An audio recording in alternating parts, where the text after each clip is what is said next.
Even with only a basic knowledge of history, most people have probably heard that we used to be obsessed with spices. Like a lot. Like going to war over a barrel of pepper a lot. Like the Americas being discovered only because they were in the way of getting nutmeg a lot. Like a town bridge in England being financed solely by selling a barrel of spice a lot.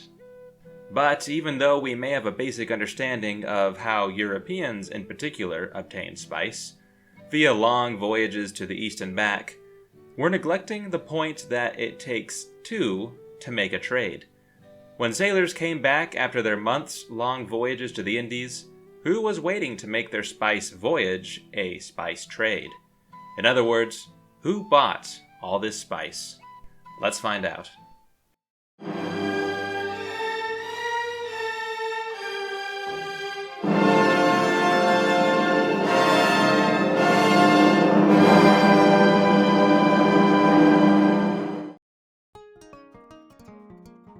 Before we get too far into the who, let's take a look at the what. What spices were part of the famous spice trade of the Middle Ages and Renaissance? Many of them have names familiar to us today, such as pepper, ginger, cinnamon, cloves, nutmeg, and saffron, as well as some slightly less common, at least in my cuisine, like cardamom, cumin, and anise. The main difference now with these spices are their prices.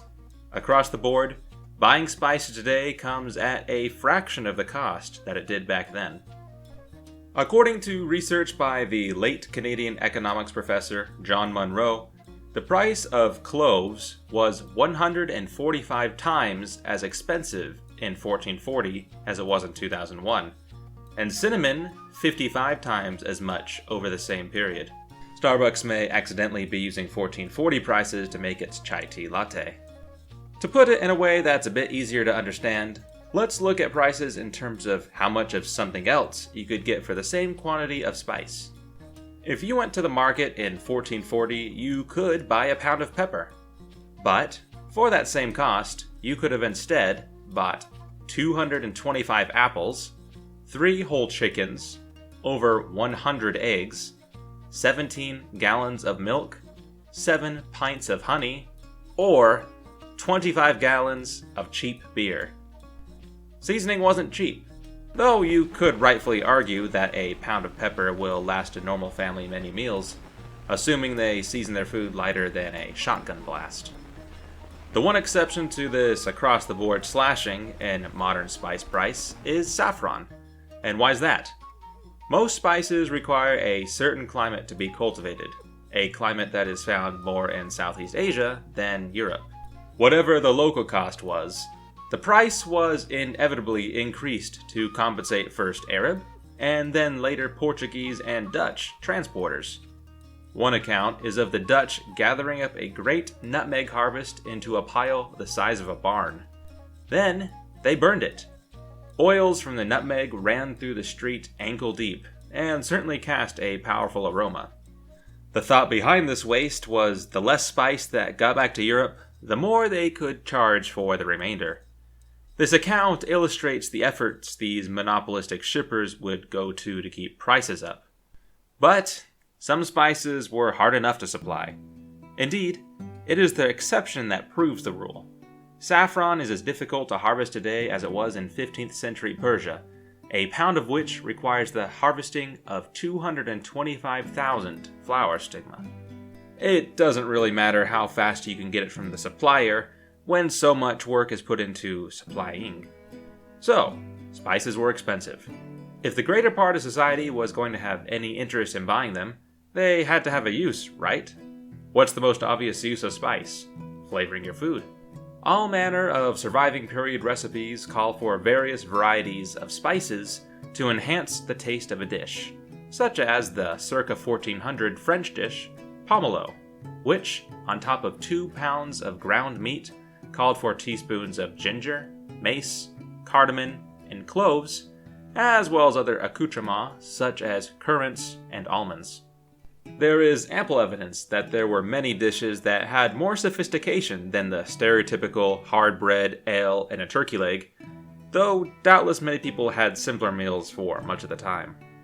Not to be ignored is that beyond the dietary, many people believed then, and now, that certain spices have certain medicinal properties. According to Monroe, ginger was thought to be a stimulant and to ward off colds. Cinnamon was claimed to be an alternative to salt as a food preservative, and saffron, as befits the world's most expensive spice, was thought to have a rich variety of benefits, from being a cure to headaches, heart palpitations, fainting, dropsy, and ulcers. But let us return to food. Much like today, people's attitude and tolerance towards spice varied widely. French commentators writing in the 1600s mocked their forebears' spice obsession a century before by saying that some meals were so seasoned that the meat had turned black and gold from all the pepper and saffron it was prepared with. But did the fact that the meat was gold mean that you had to be rich to consume spice? Well, it appears that just like eating seafood today, some people eat caviar while the rest of us eat fish and chips. There's not a blanket answer that only the rich could afford to spice their food, for it really depended on the food.